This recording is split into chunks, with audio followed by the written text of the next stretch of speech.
بسم اللہ الرحمن الرحیم۔ بسم اللہ الرحمن الرحیم۔ تاریخ اسلام سبق نمبر 46، سقوط مشرق پاکستان۔ عزیز طلباء، اس سے قبل ہم نے پاکستان کے سیاسی اہم ادوار جانے تھے، جس میں پاکستان کے حوالے سے جتنے بھی وزرائے اعظم آئے ہیں ان کی فہرست جانی۔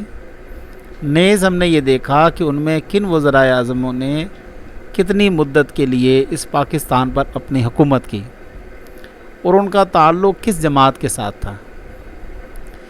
سقوط مشرق پاکستان یا سقوط ڈھاکہ یا بنگلہ دیش، یہ 3-4 ناموں سے جانا جاتا ہے، اور اگر آپ سوال کی نوعیت دیکھیں تو یہ سقوط مشرق پاکستان بھی آ سکتا ہے اور سقوط ڈھاکہ بھی آ سکتا ہے، گویا یہ دونوں سوالات کا استعمال ہوتا ہے۔ تو یہاں پر آج ہم سقوط ڈھاکہ کے حوالے سے یا سقوط مشرق پاکستان کے حوالے سے جو اہم نکات ہیں ان پر زیر غور کریں گے اور ان کو زیر بحث لائیں گے۔ سقوط مشرق پاکستان یعنی کہ جو بنگلہ دیش پاکستان سے الگ ہوا، اس کے اوپر آج ہم بحث کریں گے۔ 16 دسمبر 1971 کو ہمیں یہ سیاہ ترین دن دیکھنا پڑا کہ آپ یوں جان لیں کہ اس کو اتنی بڑی اور شرمناک فوجی شکست ہوئی کہ جس کا تخمینہ ہمیں ایک پاکستان کے ٹکڑے کو کھو کے دینا پڑا۔ گویا یہ وہ خطہ تھا پاکستان کا جہاں سے مچھلی بے شمار نکلتی تھی، جہاں پر سب سے زیادہ بندرگاہیں تھیں، اور ہماری تجارت کا بہت بڑا ایک حصہ جو ہے، جس طرح آج بلوچستان پر ہم انحصار کرتے ہیں، سندھ پر انحصار کرتے ہیں، اسی طرح مشرقی پاکستان کی جو تجارتی پالیسیز تھیں اور تجارت کے حوالے سے یہ ایک سونے کی چڑیا سمجھا جاتا تھا۔ بظاہر تو صرف یہ 3 دن اعلان جنگ تھی، جو کہ 3 دسمبر سے 16 دسمبر تک 1971 تک ہمارے ظاہری دشمن جو کہ بھارت کے ساتھ لڑی گئی، وہ صرف 3 دن ہی تھی۔ اس کے نتیجے میں اب آپ دیکھیں کہ ہمارے ساتھ ہوا کیا کہ بھارت نے 21 نومبر 1971 کو مشرقی پاکستان پر حملہ کر دیا، جہاں اس نے 25 مارچ 1971 سے پاک فوج سے مکتی باہنی کے مسلح علیحدگی پسندوں کے خلاف آپریشن سرچ لائٹ کے نام سے ایک شروع کیا۔ لیکن اس آپریشن کی آڑ میں ہمارے ساتھ کیا ہوا، مشرق پاکستان کی علیحدگی، ان کے چند نکات میں آپ کے سامنے پیش کرتا ہوں۔ سب سے پہلے ہے خانہ جنگی۔ 16 دسمبر 1971 کو رمنا ریس کورس گراؤنڈ جو ہے ڈھاکہ میں، یہ وہاں پر ہوا ہے جو کہ جنرل نیازی نے جنرل اروڑہ کے سامنے ہتھیار ڈالے اور دستاویزات پر دستخط کیے، اور اس کی ویڈیو آج بھی آپ کو انٹرنیٹ کے اوپر ملے گی۔ جو جنرل اروڑہ تھا یہ سکھ تھا، اور جنرل نیازی ہمارے پاکستان کی جانب سے جو جرنیل تھا، یہ اس کی بات کی جا رہی ہے۔ اس جنگ کے نتیجے میں پاکستان نے صرف 6.5 کروڑ شہری نہیں چھوڑے، 6.5 کروڑ آبادی جو ہے وہ تو الگ ہوئی، اس کے ساتھ ساتھ 1.5 لاکھ مربع کلومیٹر کی بھی پاکستان کے نقشے سے لائن کھنچ گئی، ختم ہو گیا۔ گویا جس علاقے کے اوپر ہماری پوری بندرگاہیں کھڑی تھیں، اور خود پاکستان کے بانی قائد اعظم محمد علی جناح نے جنرل ایوب خان کو وہاں پر بھیجا تھا کہ وہاں پر جائیں اور وہاں معاملات کو سارٹ آؤٹ کریں، وہ ایسے سارٹ آؤٹ کیے کہ اس کا نتیجہ آپ دیکھیں کیا ہوا۔ بھارت ہمیشہ پہلے خانہ جنگی کراتا ہے، اس کے بعد اس ملک میں ہلکی سی جھڑپ کروا کے، جس طرح کہ بلوچستان میں کروایا، سیم وہی پیٹرن اس نے بنگلہ دیش میں بھی آزمایا۔ اس کے عوض میں ہمیں تقریباً اپنے 93,000 فوجی جو ہے وہ جنگی فوجی وہ قیدی بنوانے پڑے. کچھ ہمیں تاریخی حقائق سے یہ بھی معلوم ہوتا ہے کہ 90,000 فوجی تھے، لیکن حقیقت 93,000 فوجی ہم نے اپنے قیدی بنوائے، جس میں 8,000 کے لگ بھگ جو ہے ہمارے شہید ہوئے اور 25,000 ہمارے فوجی جو ہیں وہ زخمی ہوئے. اس میں پھر بعد میں بھٹو نے معاہدہ کیا اور پھر اندرا گاندھی سے یہ سارے فوجی چھڑوا کر لائے، لیکن پھر ان کو اس طرح وہ کارآمد نہ رہے. پاکستان کا دفاعی اور معاشی بین الاقوامی ساکھ اور قومی جذبہ مکمل طور پر تباہ ہو چکا تھا. گویا اتنا بڑا حصہ الگ ہونا آپ کی ہر چیز کی حقیقت سامنے لے آیا کہ تم معاشی طور پر کتنے مستحکم تھے، تم دفاعی طور پر کتنے مستحکم تھے، بین الاقوامی تمہارے تعلقات کیسے ہیں. یہ تمام کے تمام حقائق اس خانہ جنگی سے سامنے آ گئے تھے. اب بھٹو کا ڈھاکہ اسمبلی کے اجلاس سے بائیکاٹ. اب ڈھاکہ اسمبلی میں مجیب الرحمان نے اپنے 6 نکات رکھے تھے، جو کہ 6 کے 6 نکات جو ہیں وہ بنگلہ دیش کے حوالے سے تھے، جس میں پورے پاکستان کی بات نہیں کی جا رہی تھی. اور پاکستان پیپل پارٹی کے چیئرمین جناب ذوالفقار علی بھٹو نے 28 فروری 1971 کو ڈھاکہ میں جو قومی اسمبلی میں اجلاس ہونا تھا اس کا بائیکاٹ کیا، اور آپ نے یہ شرط رکھی، آپ نے کہا کہ میں ایسے اجلاس میں انگوٹھے لگانے نہیں جاؤں گا جہاں پر اکثریتی پارٹی اپنی مرضی کا آئین مسلط کرنا چاہتی ہو. مطلب وہ چاہتے ہیں کہ ہمارے آئین ہمارے متعلق جو ہے وہ ہر چیز مان لی جائے. ایسا ممکن نہیں ہے، بلکہ آپ کے کچھ لوگ بھگوڑے جو تھے ان کو آپ نے کھلے عام دھمکی بھی دی. آپ نے کہا جو وہاں جائے گا میرا کارکن اس کی میں ٹانگیں توڑ دوں گا، اور یہ سر فہرست اخباروں میں بھی موجود ہے. اور ان کا ایک بڑا مشہور بھگوڑا رضا احمد قصوری جو تھا، یہ بھاگ کر پارٹی کے ڈسپلن کو توڑتا ہوا بنگلہ دیش بھی چلا گیا تھا، اور ان کا اشارہ واضح طور پر احمد رضا قصوری کی جانب تھا. اس کا بدلہ اس نے اس وقت کے وزیر اعظم کے خلاف اپنے باپ کے قتل کا مقدمہ درج کروا کر اور اسے پھانسی دلوا کر لیا. یہ رضا احمد قصوری کا قصور ہے. اب آ جاتے ہیں شیخ مجیب الرحمان کا ایجنڈا. حقیقت میں پاکستان کے صدر جنرل یحییٰ خان نے 1 مارچ 1971 کو ڈھاکہ میں ہونے والے قومی اسمبلی کا جو اجلاس ہوا تھا اس کو ملتوی کروا دیا، اور انہوں نے کہا ایسا ممکن نہیں ہے، تمام سیاسی پارٹی جو ہیں وہ بیٹھیں اور کسی بات پر متفق ہو، لیکن اگر کوئی خاص طور پر اپنا ایجنڈا لے کے بیٹھا ہوئے تو یہ ممکن نہیں ہے. اب جس میں مشرقی پاکستان میں بغاوت شروع ہو گئی اور انہوں نے اس کو ماننے سے انکار کر دیا. انہوں نے کہا ہمارا صوبہ ہے، ہم اس میں خود مختاری ہیں. لیکن بھٹو کا یا دوسرے لیڈروں کا یہ نظریہ تھا، اگرچہ مشرقی پاکستان ان کا ایک صوبہ ہے بنگلہ دیش پاکستان کا، لیکن ایسا ممکن نہیں کہ پاکستان سے ہٹ کے آپ الگ سے کوئی اپنی آراء رکھیں یا اپنا آئین مسلط کریں، یہ ممکن نہیں ہے.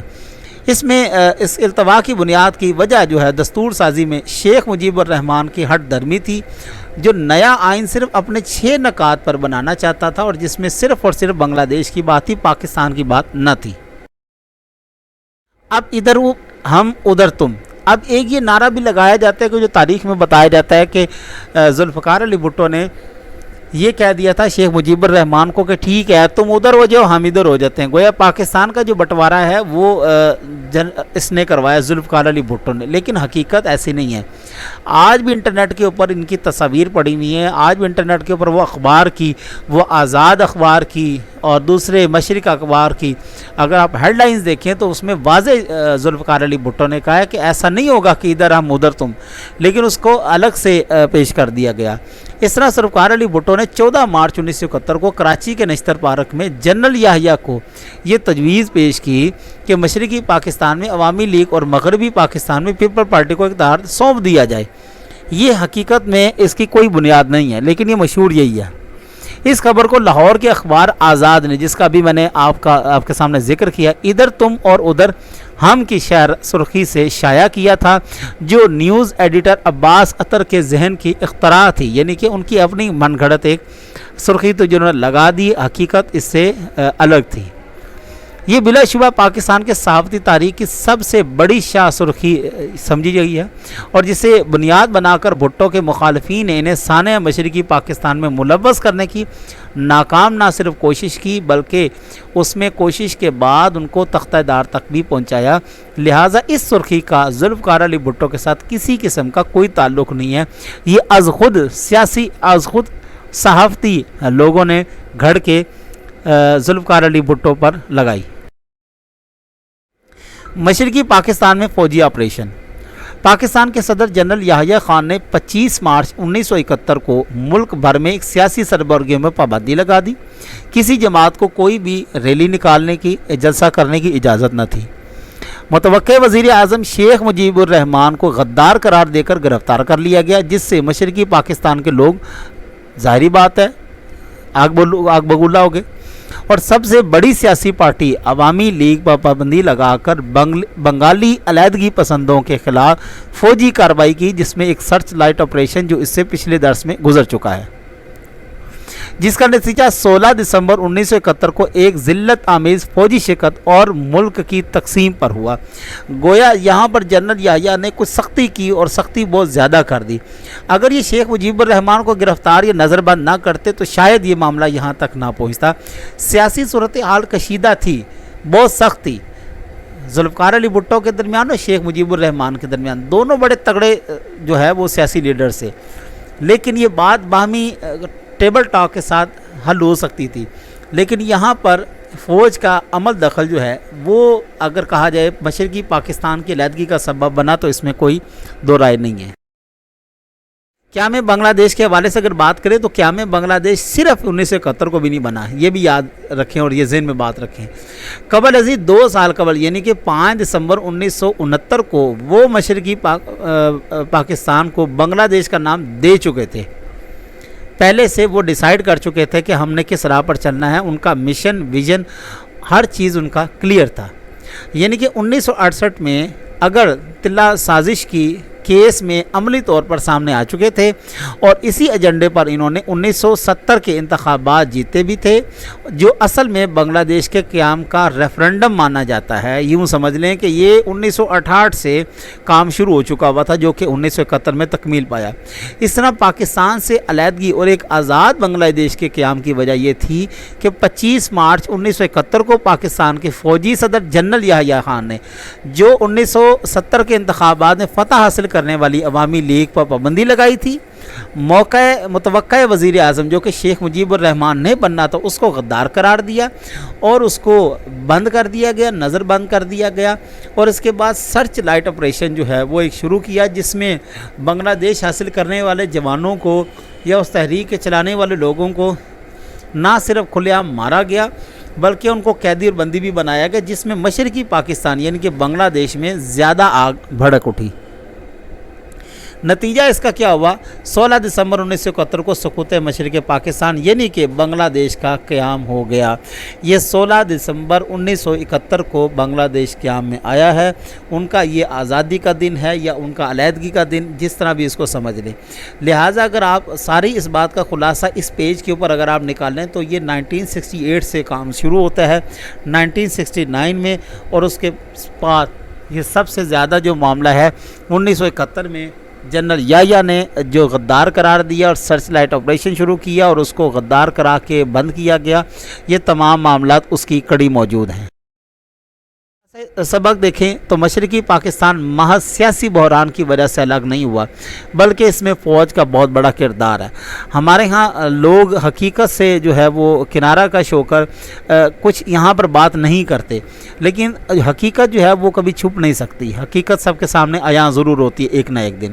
اسی طرح مشرقی پاکستان جسے اب بنگلہ دیش کے نام سے جانا جاتا ہے، کبھی پاکستان کا حصہ ہی نہ تھا، یوں سمجھ لیں، کیونکہ بنگال شروع سے الگ ہوا، جس میں پاکستانیوں نے بڑی خوشی کا اظہار کیا، اور یہ شاید آپ کو یاد ہوگا تو بھارت اس وقت بھی خوش نہیں تھا، بھارت اس وقت بھی خوش نہیں تھا. اور یہ اگر آپ دیکھیں 45 یا 44 کی اگر بات دیکھیں تو جب بنگال الگ ہوا تھا تو اس میں پاکستان نے خوشی اس لیے منائی تھی کیونکہ وہ چاہتے تھے کہ اب وہ الگ ہوا ہے, اگر اس کو رائٹس مل گئے ہیں گورنر کی جنرل کی طرف سے جو کہ اس وقت کا وائس رائے تھا برطانوی کا, تو ان کی امید یہ تھی کہ اب ہمیں بھی اسی طرح کے حقوق ملیں گے, ہم بھی علیحدہ ہو جائیں گے. تو اگر بنگلہ دیش دیکھیں تو پاکستان کو شروع سے نہیں انہوں نے تسلیم کیا, وہ تو قائد اعظم چل رہے ہیں, ایک معاملات چل رہے تھے بس, لیکن اگر آپ دیکھیں تو ابتدا میں قطر میں یہ سارے معاملات طے ہو چکے تھے. پاکستان کی افواج نے کچھ قدم غلط لیے اور اس کو کہنے میں کوئی قباحت نہیں ہے. اگر آپ یہ سمجھتے ہیں کہ اس طرح کہنے سے جو ہے وہ آپ فوج کے غدار ہو جائیں گے, مخالف ہو جائیں گے, ایسی بات نہیں ہے. دیکھیں درست فیصلے اور غلط فیصلے ہر ایک شخص سے ہوتے ہیں.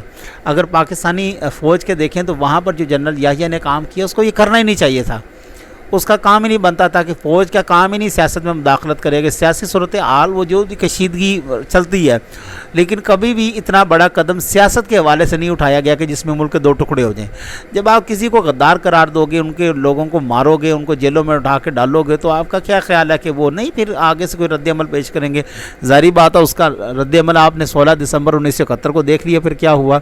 انڈیا اس کا منتظر تھا اور انڈیا کی مداخلت کی وجہ سے ہی بنگلہ دیش کا قیام آیا.